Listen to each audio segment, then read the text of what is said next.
Hello everyone, तो कैसे हैं आप लोग। स्वागत है आप सभी का एक बार फिर से इस अमेजिंग यूट्यूब चैनल पर। तो बच्चों, आप लोग का मैथ्स का एग्जाम 7 जून को होने वाला है।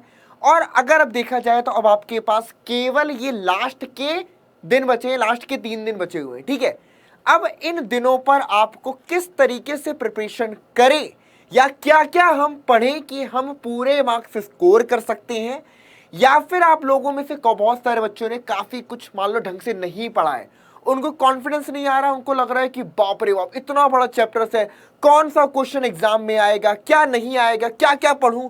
जो लास्ट मोमेंट पर फ्रस्ट्रेट हो रहे हैं इस चीज को सोच करके कि यार अब क्या पढ़े, मैंने तो लास्ट अभी तक कुछ भी नहीं पढ़ा ठीक तरीके से, इतने दिनों की छुट्टी थी लेकिन मैंने उसको वेस्ट कर दिया। तो ऐसे बच्चों के पास भी अभी मौका है कि वो इन 3 दिनों में जो मैं स्ट्रेटजी बताने वाला हूं, इस स्ट्रेटजी को बहुत अच्छे तरीके से फॉलो कर लो। ठीक है, और जो मैं आपको पूरा एनालिसिस करके मैं लेकर के आया हूं बच्चों कि किस किस चैप्टर से कैसे कैसे आपको कौन कौन से क्वेश्चंस थोड़ा सा ज्यादा ध्यान देने, उस पर मैं थोड़ी सी बात कर लूंगा। तो भाई आप लोग बढ़िया तरीके से उतना बस कर लेना, उसके उसके साथ ही आप 40 आउट ऑफ 40 स्कोर कर सकते हैं। जी हाँ, क्योंकि भाई इंपॉर्टेंट एग्जाम में एक चीज है कि आपकी स्ट्रेटजी क्या है ना। अब आखिरी मोमेंट पर तुम सोचो कि मैं पूरी बुक्स लगा लूं और मेरे मार्क्स आ जाएंगे। पहली बात, तुम बुक्स पूरी लगा नहीं पाओगे। जब तुम पूरा लगा नहीं पाओगे तो क्वेश्चन छूट जाएंगे और तुम वहां पर पेपर में कुछ ना कुछ ऐसा होगा जो तुम्हें नहीं आता होगा। तो फोकस अगर एग्जाम में अभी मार्क्स पर कर रहे हो तो जो चीजें मैं बताने वाला हूं उसको ध्यान से कर लेना। ठीक है, और इसको दिमाग में रखना और उसी के अकॉर्डिंग पढ़ाई करना। और आने वाले जो हमारी क्लासेस होने वाली है वो बिल्कुल इसी स्ट्रेटजी पर आपकी बेस्ड होने वाली। ठीक है, तो बच्चों सबसे पहले एक चीज समझ लेते हैं कि आपका जो पेपर है 7 जून को, तो सबसे पहले बच्चों एक छोटी सी चीज यहां पर आपको समझाना चाहूंगा कि कौन कौन से चैप्टर्स तो सबको मालूम है ना कि भाई कौन कौन से चैप्टर्स हमारे आने हैं एग्जाम में। जैसे कि सबसे पहले आपका इंटीग्रल्स वाला चैप्टर आएगा। ठीक है बच्चों, इंटीग्रल्स यहां पर लिख करके आपको एक एक चीज बताता हूं। दूसरा चैप्टर आपके पास एप्लीकेशन ऑफ इंटीग्रल्स है। ठीक है बच्चों, एप्लीकेशन हो गए आपके पास, एप्लीकेशन ऑफ इंटीग्रेशन। चलिए, ये आपके पास अगला चैप्टर है जो आएगा। उसके बाद बच्चों नेक्स्ट आपका आएगा डिफरेंशियल इक्वेशन। ठीक है बच्चों, डिफरेंशियल इक्वेशन ये आपके पास हो गया। इसके बाद बच्चों वेक्टर अलजेब्रा हो गया, और देन आपके पास 3 डायमेंशनल ज्योमेट्री हो गई, और उसके बाद आपके पास आ गई यहां पर प्रोबेबिलिटी। ठीक है बच्चों, चलो प्रो BABI, ठीक है LITY। चलो, तो ये आपके पास चैप्टर्स हो गए। तो बच्चों एक सिंपल सी बात है कि हमें सबको मालूम है कि भाई ये इंटीग्रल्स वाले जो चैप्टर है ना, जिसको हम बोल सकते हैं कि कैलकुलस वाला पोर्शन, यहां से आपका 18 मार्क्स का आना है। उसके बाद वेक्टर एंड 3D को मिला करके देखें तो आपको मालूम है कि 14 मार्क्स का आना है। और प्रोबेबिलिटी की अगर मैं बात करूं तो प्रोबेबिलिटी का आपको मालूम है कि 9 मार्क्स का, 8 मार्क्स का यहां से आपका आएगा। ठीक है, ये तो यूनिट वाइज, ये पूरी एक यूनिट हो गई जिसमें ये 3 चैप्टर है, फिर वेक्टर एंड 3D, उसके बाद प्रोबेबिलिटी। लेकिन इसके अकॉर्डिंग आप सही स्ट्रेटजी नहीं समझ सकते जब तक आपको ये इंश्योरिटी ना हो कि किस चैप्टर में कितना सारा है और उसमें से कितने क्वेश्चंस आने वाले हैं। ये चीज समझना है। तो इसी के लिए बच्चों मैंने पूरा एनालाइज किया तो पता चला कि भाई इंटीग्रल्स वाले चैप्टर में, जिसमें इंटीग्रेशन पूरा इंडेफिनिट इंटीग्रेशन है और दूसरा आपके पास डेफिनिट इंटीग्रेशन, काफी बड़ा चैप्टर है, सबको मालूम है। अलग अलग मेथड्स हो गए, आपके इंटीग्रेशन बाय पार्ट्स हो गया, ठीक है, सब कुछ शामिल है।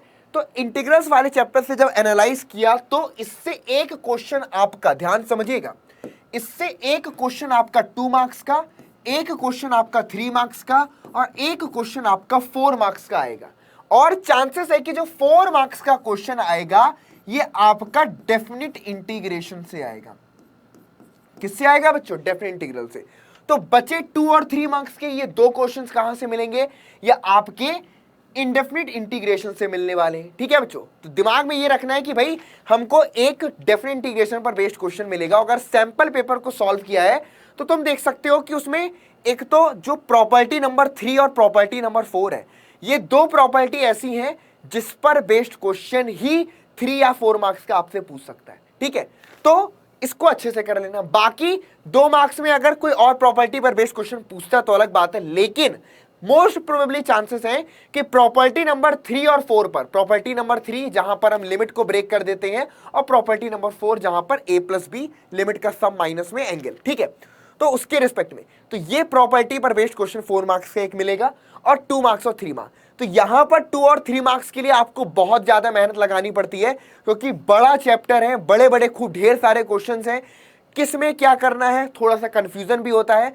तो मेरे अकॉर्डिंग मैं ये मानता हूं कि जो बच्चे कंटिन्यूअसली बोलते रहते हैं कि सर इंटीग्रेशन नहीं आ रहा, इंटीग्रेशन नहीं आ रहा, बेटा अब तुमको मैं बताने जा रहा हूं कि जब मैं अपने स्कूल में पढ़ता था या जब मैं बोर्ड्स के पेपर दे रहा था तब ना जिस स्ट्रेटजी को मैं फॉलो करता था, मैं कभी ये नहीं देखता था कि भाई ये चैप्टर बड़ा इंपॉर्टेंट क्वेश्चन आना, मैं ये देखता था कि इतना बड़ा चैप्टर उसमें से 2 क्वेश्चन मिलने वाले हैं लेकिन 2 क्वेश्चन के चक्कर में बहुत टाइम हमको स्पेंड करना है, तो पहली प्रायोरिटी उसको दो जो कम है लेकिन श्योर क्वेश्चन मिलने वाला है। जैसे कि एप्लीकेशन ऑफ इंटीग्रेशन, सब कहते हैं कि भाई एक ही क्वेश्चन तो आता है लेकिन पढ़ने के लिए बहुत ज्यादा है क्या वहां पर।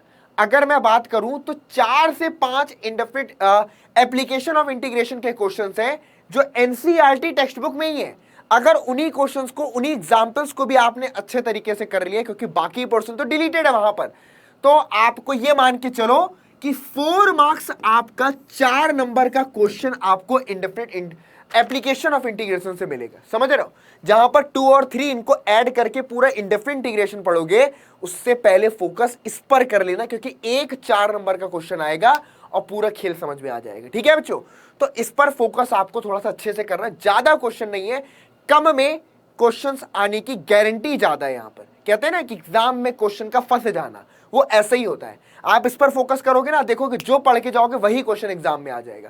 यहां पर चांसेस कम है कि जो पढ़ के जाओ वही आ जाए, है ना। तो डिपेंड करता है कि आपने कितनी प्रैक्टिस करी पहले से, उस पर डिपेंड करेगा।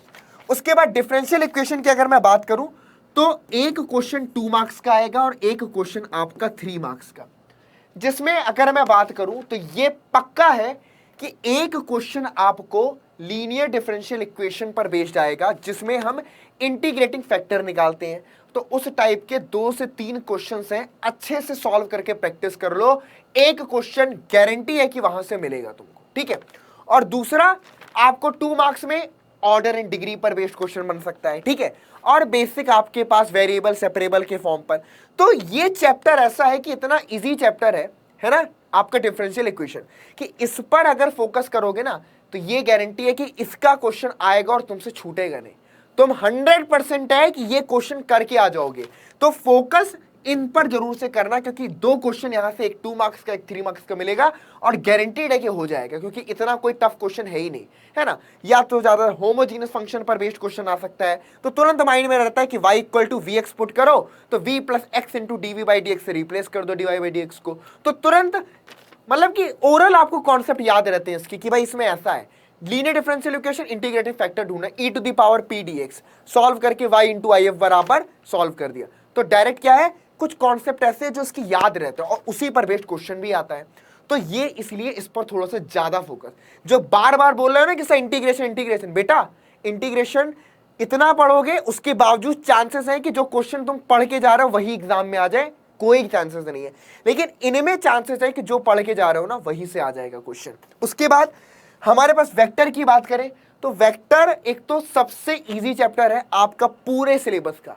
वेक्टर की बात करें क्योंकि जो चीजें हैं उसमें से अगर आप देखो तो सबसे इजी पोर्शन बचा हुआ है, ठीक है। तो इसमें से आपके पास 2 और 3, एक क्वेश्चन 2 मार्क्स का और एक क्वेश्चन 3 मार्क्स का वेक्टर से आएगा। सबसे इजी चैप्टर है। एक 1 शॉट रिवीजन लेक्चर मैंने ऑलरेडी बना रखा है, तो जा करके उस वेक्टर अलजेब्रा का वो 1 शॉट रिवीजन लेक्चर देख लेना, तुम्हारे ये मार्क्स श्योर है, ठीक है। उसके अलावा 3D की बात करें तो 3D में मैं मान सकता हूं कि भाई प्लेन भी है यहां पर और काफी सारे क्वेश्चन हैं, लेकिन 3D पर अगर आप फोकस करो तो 3D में वेटेज बहुत ज्यादा है, तो थोड़ा सा टाइम ज्यादा लगेगा। लेकिन अगर उस पर काम कर लिया तो 3D का क्वेश्चन बहुत कॉन्सेप्ट बेस्ड होता है, वहां पर आपको ज्यादा दिमाग नहीं लगाना। जैसे इंटीग्रेशन में क्या होता है ना, आपको सोचना पड़ता है कि मैं क्या सब्स्टिट्यूट करूं या क्या निकालूं, तो उसमें आपका दिमाग भिड़ना जरूरी है कि भाई आपका दिमाग में वो लॉजिक आ गया तो आपने अप्लाई कर दिया। लेकिन 3D एक ऐसा टॉपिक है direct concept of formula based है। फॉर्मूले भी याद है ना तुम्हें, तब भी क्वेश्चन कर सकते हो। अगर कॉन्सेप्ट भी तुम्हारे माइंड में अच्छे से है तब भी तुम 3D का क्वेश्चन कर सकते हो। तो मेरी प्रेफरेंस हमेशा उन टॉपिक्स पर रहती है जो ज्यादा कॉन्सेप्ट पर बेस्ड है, जिसमें मुझे कुछ सोचना ज्यादा नहीं है, कॉन्सेप्ट अप्लाई करके आंसर निकालना है। तो इसमें से अगर मैं देखूं एनालाइज के बाद पता चला कि एक क्वेश्चन 2 मार्क्स का भी आएगा, एक क्वेश्चन 3 मार्क्स का भी आएगा और एक क्वेश्चन यहां से 4 मार्क्स का। देख सकते हो टोटल 9 मार्क्स का अकेले 3D आपका लेकर के आ रहा है और फुल कॉन्सेप्ट पर बेस्ड है। उसके बाद प्रोबेबिलिटी की अगर मैं बात करूं, कुछ मत पढ़ो, जितना मैं बोल रहा हूं कि प्रोबेबिलिटी में आपको तो मालूम है कि प्रोबेबिलिटी डिस्ट्रीब्यूशन तक आपको पढ़ना है, ठीक है। कंडीशनल प्रोबेबिलिटी आपको पढ़ लेनी है अच्छे तरीके से, बेस थ्योरम पढ़ लेनी है, सिर्फ और सिर्फ एनसीईआरटी के एग्जाम्पल्स और उसके एक्सरसाइज के क्वेश्चंस पर नजर मार लेना, इधर उधर भटकने की जरूरत नहीं है, आपको वहीं से क्वेश्चन एग्जाम में मिलेगा। प्रोबेबिलिटी में देख लेना, उसके बाहर का नहीं आएगा, ठीक है। केवल एग्जाम्पल ही एनसीईआरटी के तुमने सॉल्व कर लिया और कर लिया तो हो जाएगा। और यहां से भी अगर मैं बात करूं तो 2 क्वेश्चन 2 मार्क्स के और एक क्वेश्चन आपको 4 मार्क्स का, जो कि केस स्टडी के फॉर्म पर मिलने के चांसेस है। कैसे बच्चा? केस स्टडी के फॉर्म पर। तो थोड़ा सा इस चीज पर फोकस करना।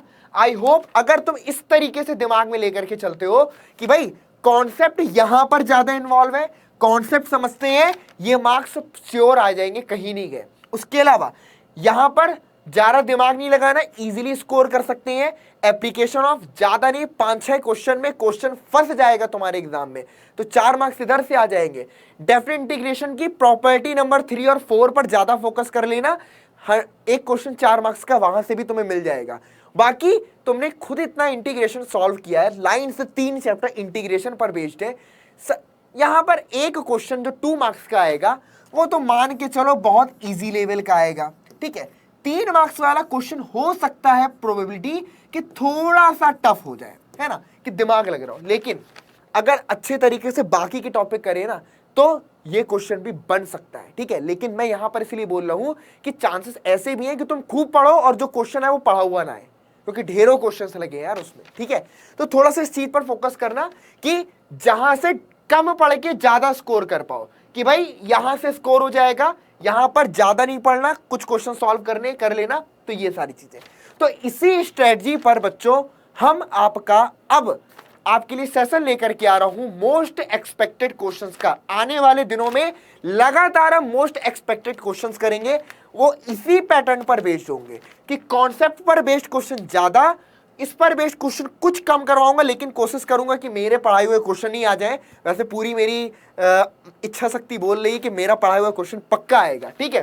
तो इतने पर बस काम करना है हमें, और लगातार 3 दिन जूझ करके पढ़ लो, देख लेना बेटा मार्क्स स्कोर कर लोगे। मेरे दोस्त थे ना, उनको मैं लास्ट में पढ़ाता था तो क्या करता था, उनको मैं सब कुछ नहीं पढ़ाता था, मैं कहता था सब कुछ छोड़ो ये पढ़ लो 4 नंबर पक्के हैं, सब कुछ छोड़ो ये पढ़ लो क्वेश्चन गारंटीड बन जाएगा, सब कुछ छोड़ो कॉन्सेप्ट वाला समझ लो इतने मार्क्स स्कोर है। और वो वही करके जाते थे और अच्छा खासा स्कोर कर लेते थे लास्ट डे पर पढ़ के।